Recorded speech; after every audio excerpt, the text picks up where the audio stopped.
By 1870, the city of Glasgow produced more than half of all Britain's shipping tonnage. It built a quarter of every locomotive on the planet. In the 1890s, British shipyards turned out 75% of the world's ships, and two-thirds of those slid down the banks of a single Scottish river. Before 1915, 1 in every 5 vessels afloat anywhere on Earth had been hammered, riveted, and launched from yards that stretched for 20 miles along the Clyde. The population surpassed 1 million. Glasgow called itself the second city of the empire, and for the better part of a century, nobody argued. Today, the city holds roughly 632,000 people. The shipyards have been reduced to 2, both building warships for the Ministry of Defence.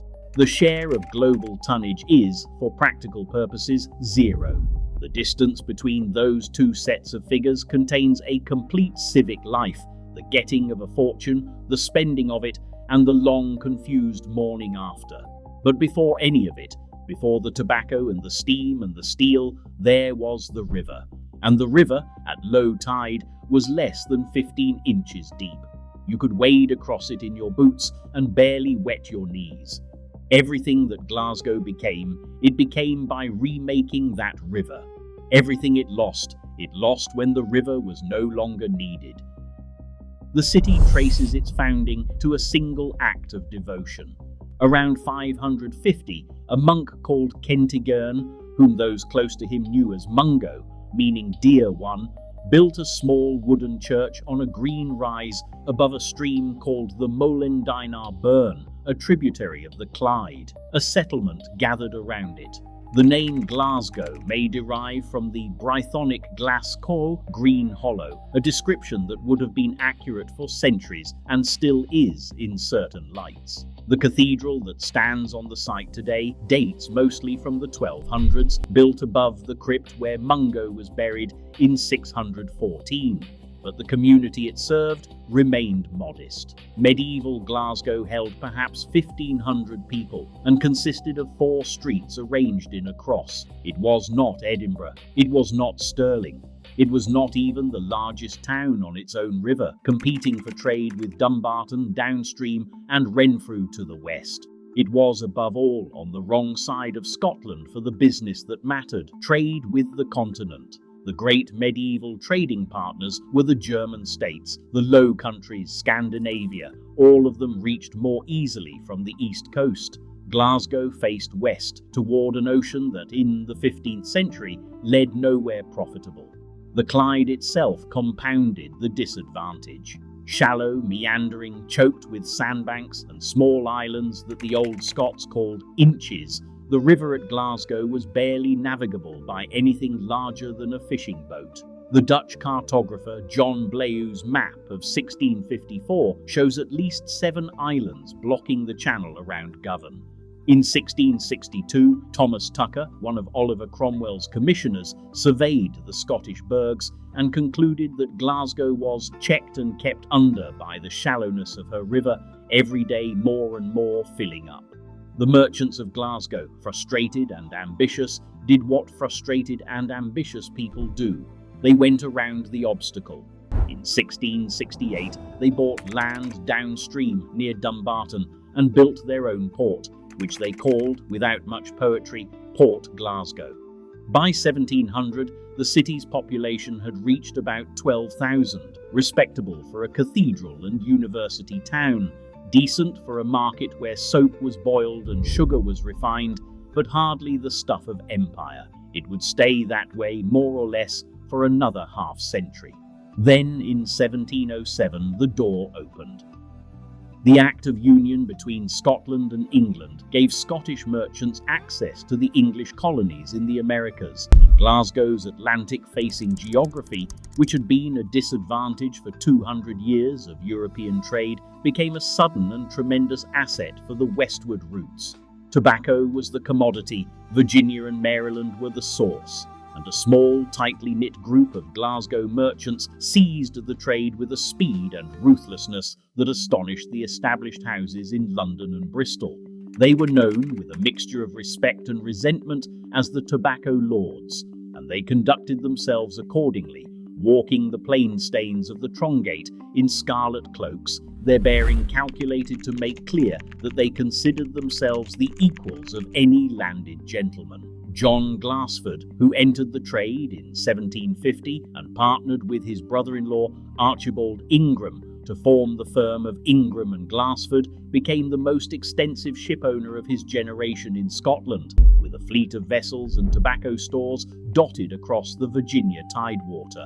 In 1747, the French monarchy granted Glasgow merchants a monopoly on the importation of tobacco into French territories. By the 1760s, the Clyde ports of Glasgow, Greenock, and Port Glasgow were importing more tobacco than all the English ports combined. More than half of all Scottish exports by value consisted of this single commodity. Over £47 million weight of leaf at its peak, shipped across the Atlantic, warehoused in Glasgow, and re-exported to France, Holland, Scandinavia, and the German states. The streets the Lords built still carry their names: Glassford Street, Ingram Street, Buchanan Street, Dunlop Street. Virginia Street, where many of them kept their offices, runs behind the grand frontages as a quiet afterthought.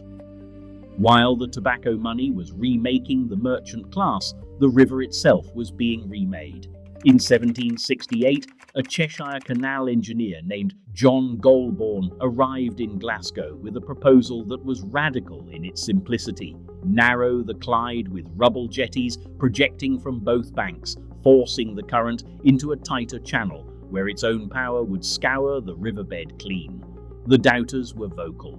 The previous attempt, John Smeaton's scheme for a dam and lock near Renfrew, had been abandoned after winter floods smashed the works. Golborne estimated his cost at £8,640. James Watt, then a young instrument maker at the University of Glasgow, contributed a report on the river's condition in 1769. Construction of the first jetties began in 1770, and within 2 years, the depth in many places had doubled. By 1773, the depth at the Dumbuck Shoal, 12 miles below the city, had increased from 2 feet at low water to nearly 7, achieved for just £2,300.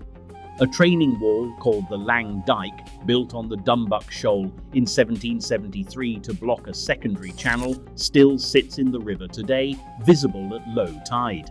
An Act of Parliament in 1759 had first authorised the Glasgow Town Council to improve the river from Dumbarton to the city's bridge, but it was Golborne's elegant solution, working with the river's own current rather than against it, that transformed the Clyde from a barrier into a highway.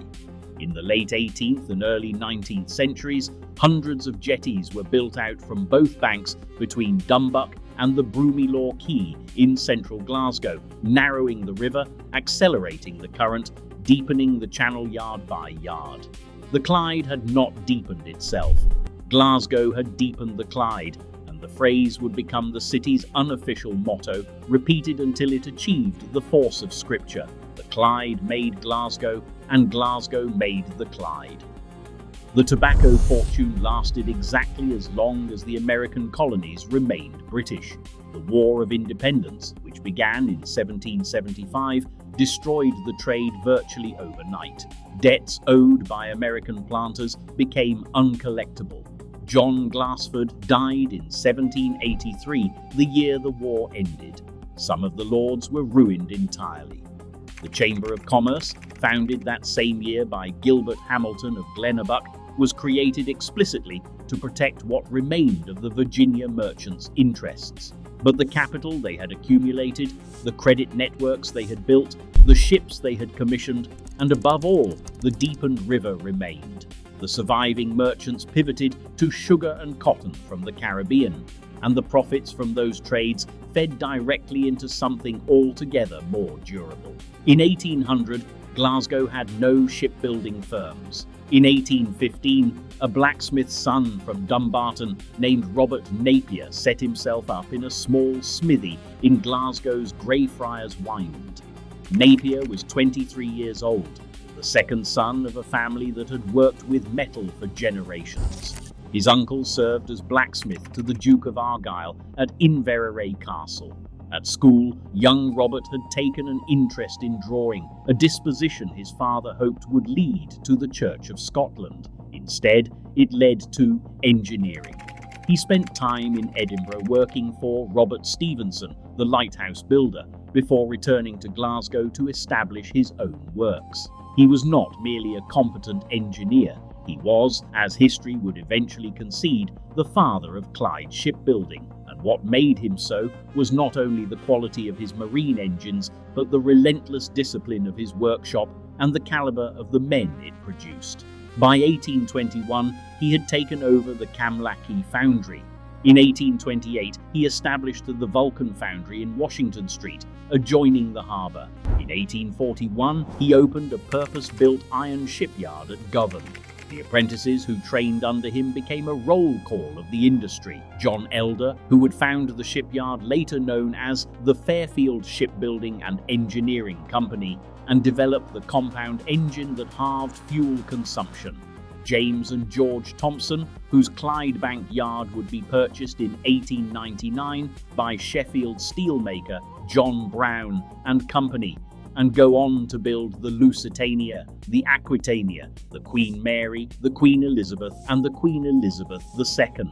Under William Pierce, who took sole control of Elder's old firm in 1878 and drove it to preeminence before his sudden death in December 1888, the Fairfield yard at Govan covered over 70 acres and employed up to 5,000 workers. The river, now deep enough to accept iron hulls, was lined with them. 3 years before Napier opened his smithy, an entirely different kind of vessel had already proved what steam could do on the Clyde. In August 1812, a hotelier from Helensburgh named Henry Bell launched a paddle steamer called the Comet, named after the Great Comet of 1811, which had been visible to the naked eye for 260 days. The ship was modest, 40 feet long, 28 tons, powered by a single-cylinder engine of 3 horsepower built by John Robertson, with a boiler by David Napier. The fare from Glasgow's Broomielaw Quay to Greenock was 4 shillings for the best cabin, 3 for the second. She was the first commercially successful steamboat in Europe. Bell had commissioned her from the shipyard of John Wood and Sons at Port Glasgow, the same town that tobacco merchants had built a century and a half earlier to work around the river's shallowness. Within 6 years, 25 steamships were competing on the Clyde. Within a generation, steam had reshaped everything. The compounding was relentless. By 1864, there were more than 20 shipyards on the river. By 1870, more than half the British shipbuilding workforce was based on the Clyde, producing half the nation's tonnage. The firms that Napier's apprentices founded were landing contracts for Cunard's transatlantic steamers, for the Royal Navy, for merchant fleets serving every corner of the empire. The introduction of steel in the 1870s made the ships larger, faster and lighter, and Glasgow had steel and coal in abundance from the Lanarkshire fields. The town of Clydebank did not exist in 1861. After the Thompson brothers moved their shipyard there, it held over 30,000 people by 1901, an entire community conjured into being by the demand for hulls. Napier's connection with Samuel Cunard, the Nova Scotian shipping magnate, proved decisive for the whole river. The contract to build engines for Cunard's transatlantic fleet established the Clyde as the centre of ocean-going steam. In 1855, Napier received the Chevalier of the Legion of Honour from Napoleon III, and in 1868, the Order of Dannebrog from the King of Denmark, distinctions that would have been unthinkable for a Dumbarton blacksmith's son 40 years earlier. When he died in 1876, aged 85, the whole Clyde was understood to have benefited from his celebrity and his standards. In 1800, Glasgow had built nothing that floated. By 1890, the Clyde alone was producing a third of all British tonnage, and the phrase Clyde built had entered the language as a synonym for engineering quality. Pipes and piers, stoves and steam hammers, bridges and bandstands left Glasgow for destinations on every continent. And as the yards expanded, the city built to match. Meanwhile, the Clyde itself was still being remade. In 1854, the steamship Glasgow, arriving from New York with the maximum draft considered safe for the river, ran aground near Renfrew on a ledge of hard whinstone called the Eldersley Rock. The dangerous job of blasting it away took several years and claimed casualties among the workforce. By the 1840s, engineers had dredged the river to 17 feet. By the end of the century, it would be deeper still, accepting vessels that would have been inconceivable in Golborn's day. Millions of cubic feet of silt were removed, an annual accumulation that had to be fought every year, at a cost to the Clyde Navigation Trust of over £8,000 per annum just to maintain the depth. The river was not a gift, it was a project, and it never stopped requiring investment. The Loch Katrina Aqueduct, engineered by John Frederick Bateman and opened by Queen Victoria on the 14th of October 1859, carried clean water 26 miles from the Highlands to Glasgow by gravity alone, through 13 miles of tunnel blasted through hard rock near Ben Lomond and across 25 iron and masonry bridges spanning river valleys.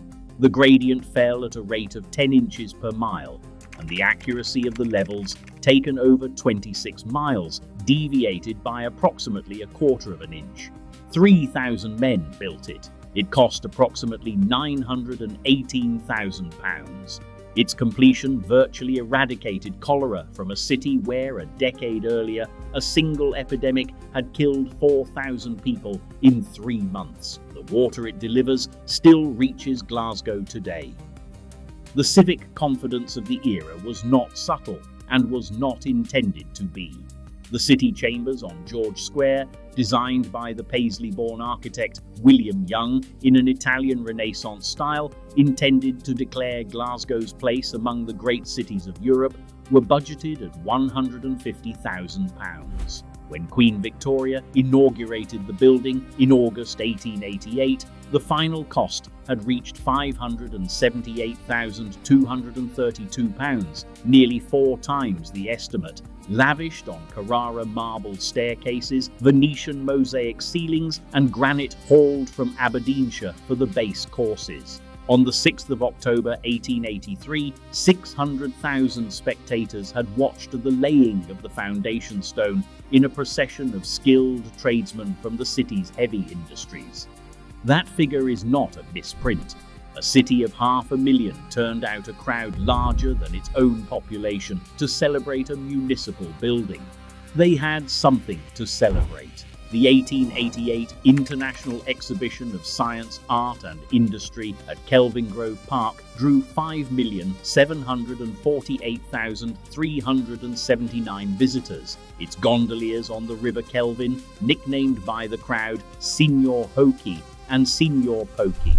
The 1901 exhibition, staged to inaugurate the new Kelvingrove Art Gallery and Museum, drew 11.5 million visitors across 73 acres of exhibition grounds. The population had risen from 77,000 in 1801 to 761,709 in 1901, a tenfold increase in a century. The city's population passed Edinburgh's in the 1821 census and never looked back, a fact Glasgow commemorated not with modesty but with a series of further exhibitions. The Scottish Exhibition of National History, Art and Industry in 1911 drew 9,300,000 visitors. The Empire Exhibition of 1938, held at Bellahouston Park, attracted nearly 13 million. By the 1921 census, the population had reached 1,034,000. It peaked at 1,088,000 in 1931. Glasgow's claim to be the best governed city in Europe was debatable. Its claim to be the most self-assured was not. None of this should be mistaken for a paradise. Glasgow's tenements, thrown up to house the workers who poured in from the Highlands and from Ireland, were among the most overcrowded in Europe. The closes were dark, the stairwells shared, the single ends home to entire families. 19% of all deaths in Glasgow at the end of the 18th century were attributed to smallpox, and half the children who died under 5 were killed by it. The wealth of the tobacco lords and the shipbuilders was never evenly distributed, and the city's east-west divide, the better off moving west to escape the smoke, while the working-class suburbs expanded east and south, was already entrenched by the 1880s. Glasgow, in its pomp, was magnificent and brutal in equal measure, and the brutality was not incidental to the magnificence. It was part of the price. But on a Saturday night in the late 1950s, with the working week behind you, and the Clyde still ringing with the sound of riveters who would not down tools until the hooter blew, you could walk down Sauchy Hall Street and let the price slip from your mind. The Locarno Ballroom, which had opened in 1926 on the site of a former cinema and taken its name from the border treaty that was supposed to secure peace in Europe, was still drawing couples onto its sprung Canadian maple dance floor, its revolving stage turning beneath the lights, its runaround balcony packed. Further east, at the Barrowland Ballroom on the Gallowgate, the neon sign blazed above the market halls. Maggie McIver, the formidable proprietor known as the Barras Queen, had opened the original ballroom on Christmas Eve 1934. After fire gutted it in 1958, she rebuilt and reopened it in December 1960, larger and louder, with a capacity of 1,900 standing. The Pavilion Theatre on Renfield Street, Glasgow's oldest surviving variety house, was running its panto season.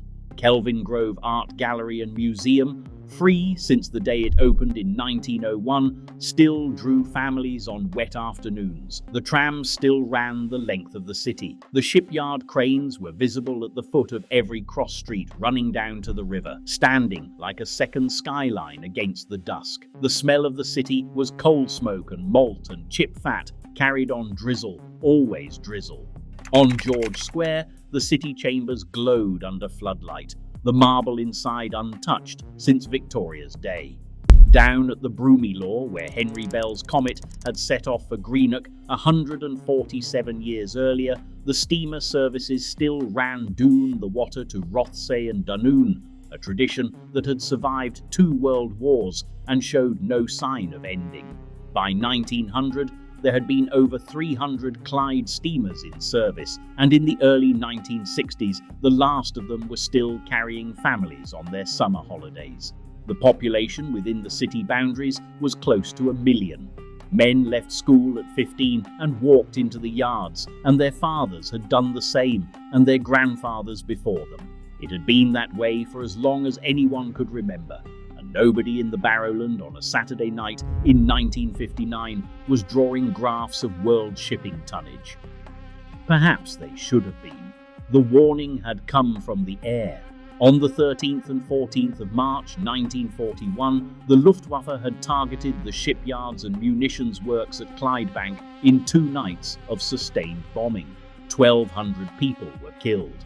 Of the 12,000 houses in the burg, only 8 remained undamaged. The yards were repaired because they had to be, and the war effort continued, but the Clydebank Blitz had demonstrated in the most literal way how much of the city's survival depended on a single industry concentrated along a single stretch of river. The lesson was not learned. By 1955, 2 out of every 3 male employees in Glasgow's manufacturing sector worked in the metal and engineering trades. The city made ships and the things that went into ships and precious little else. The steel industry, which might have diversified into automobile components or domestic appliances, remained fixated on supplying the yards. After the war, orders had flowed in and the yards were busy, but their owners, haunted by the long depression that had followed the previous war, refused to invest in new equipment or to merge into more competitive units. By the early 1950s, the shipyards of West Germany and Japan, rebuilt from rubble with modern facilities and vastly higher productivity, were competing for contracts that the Clyde had once taken for granted. The new jet airliners were rendering many of Glasgow's traditional products redundant. By the late 1960s, there was diminishing demand for passenger liners, for ferries, for steam locomotives. Glasgow's share of world shipping tonnage, which had stood at 20% in the mid-1920s, fell to 14% by the mid-1930s. Despite a brief revival during rearmament and wartime production, it dropped to 4% by 1960. The arithmetic was not ambiguous. It was catastrophic. At the same time, a separate set of decisions was dismantling the city's population from within. During the war, the Secretary of State for Scotland, Thomas Johnston, had commissioned a regional plan for the Clyde Valley. Its central recommendation was breathtaking: decant up to 500,000 of Glasgow's 1 million residents from the congested inner city into new towns and overspill areas. Robert Bruce, the city engineer, produced his own report proposing mass demolition of the slum tenements and a network of motorways carved through the city centre. The two plans competed for decades, but in practice, both were implemented, one on top of the other. Beginning in the 1950s, the clearance programme relocated some 300,000 people. East Kilbride, designated in 1947, and Cumbernauld, designated in 1955, rose from farmland to house the human surplus. 29 comprehensive development areas were marked for total demolition across the inner city, including parts of Govan, Springburn, the Gorbals and Townhead. The peripheral housing schemes were built on the city's edges with housing, but without shops, pubs, cinemas or surgeries, stripped of everything that had made the old tenement streets, for all their squalor, communities. Within 30 years, a 1985 house condition survey would rate Easterhouse and Pollock the worst housing in the city. The replacements had become what they replaced. In June 1971, the Conservative government of Edward Heath withdrew its financial support from Upper Clyde Shipbuilders, a consortium formed in 1968 from 5 struggling yards. On the 30th of July, with the first redundancies announced, the shop stewards convener at the former John Brown's yard in Clydebank stood before his members. His name was Jimmy Reed. He was 39 years old, the son of a Govan family, a man who had joined the Young Communist League at 16 and who read economics and philosophy with the same concentration other men gave to racing forms. What he proposed was without precedent in British labour history. There would be no strike because a strike surrenders the workplace. There would be no sit-in because a sit-in concedes that the work is over. Instead, the workers would continue building ships, fulfilling the order book, proving the yards viable whether Whitehall agreed or not. There will be no hooliganism, he told them. There will be no vandalism, and there will be no bevying. The world watched. The work-in lasted months. John Lennon sent money. By February 1972, the Heath government relented and announced a £35 million injection of public funds. It was hailed as a victory, and for the men who kept their jobs it was. But it was a reprieve, not a pardon, and everyone involved knew it. Through the 1970s and 80s, the closures came, and they could be counted the way a doctor counts symptoms. In Govan, 70% of the tenements were demolished. More than 60 shops shut their doors, school rolls halved, and the population drained away to the peripheral estates and new towns. Within the 2 decades between 1965 and 1985, most of the Clydeside shipyards closed entirely, and with them went the subcontractors, the tool makers, the component suppliers, and the corner shops that had served them all. The Linwood car plant near Paisley opened in 1963 as the supposed replacement for shipyard employment itself closed in 1981. Ravenscraig Steelworks in Motherwell, the last in Scotland, fell silent in 1992, ending steelmaking in the country entirely.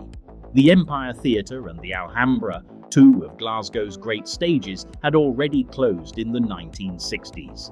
The Locarno Ballroom on Salchy Hall Street, renamed Tiffany's, and then abandoned to a casino, stopped dancing for good. By 1974, the population had fallen to an estimated 816,000, a loss of more than 310,000 people since 1938. The city's life expectancy, which had never been enviable, became the lowest of any major city in the United Kingdom, and remains so.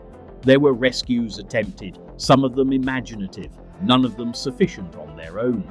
The Garden Festival of 1988 drew 3 million visitors to a strip of former Govan docks on the south bank of the Clyde, the same stretch of river where Napier had opened his iron shipyard 147 years earlier. They came, they admired, and they went, and the site sat largely dormant for years before being reborn as Pacific Quay, home to BBC Scotland. The Glasgow's Miles Better campaign, launched in 1983 with the face of Mr. Happy from the children's books, won international awards for changing how a city was perceived. In 1990, Glasgow became European City of Culture, the first post-industrial city to hold the title, beating Edinburgh, Liverpool, Bristol, Cardiff, Bath, Swansea and Cambridge. It was the start of a rehabilitation, genuine in parts, unfinished in others, ongoing in all of them. Walk along the Clyde today and you can read both stories from the same bank. The Riverside Museum, designed by Zaha Hadid and opened in 2011, sits on Point House Quay, where the old A&J English shipyard once stood, its zinc roof folded like a pleated wave. It drew over 1,200,000 visitors in 2025. Next to it, the tall ship Glenlee bobs at her berth, one of only 5 Clyde-built sailing ships still afloat. Downstream, the OVO Hydro Arena opened in 2013, seats 12,000. The Finnieston Crane, a 175-ton cantilever built to load locomotives onto ships, stands on the waterfront as a listed monument, lifting nothing. The Govan to Partick pedestrian bridge, opened in 2024, crosses the river where yard workers once took the ferry to their shifts. BAE Systems still operates 2 yards at Govan and Scotstoun, building frigates for the Royal Navy. The economy runs on financial services, 4 universities, health technology and tourism.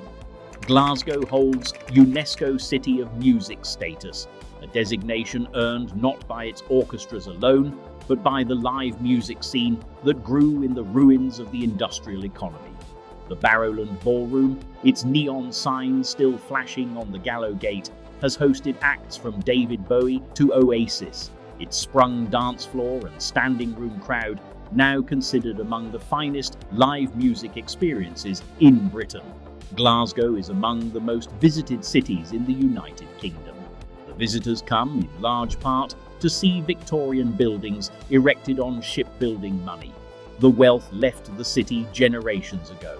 The sandstone it paid for has not moved. The population, after falling for 60 years, has stabilised. The 2023 estimate was 631,970. It is still the most populous city in Scotland and the 4th largest in the United Kingdom. It also retains the highest concentration of deprivation of any local authority in Scotland and the lowest life expectancy of any major British city. The regeneration is real. So is the damage. They live in the same postcodes, separated by a street or a stairwell. The Clyde runs through it, as it always has, 14 inches deep when Tucker found it filling with silt in 1662. 7 feet deep after Golborn's jetties had done their work. Deep enough to carry the Queen Mary, the Lusitania, and the Royal Yacht Britannia when the yards reached their peak. Salmon have returned to it now. The water runs clean. The depth is still there, a channel scoured and blasted and dredged across 3 centuries to carry the largest vessels in the world. The vessels stopped coming, but the depth remains, holding its shape like a hand still cupped long after the water has run through it.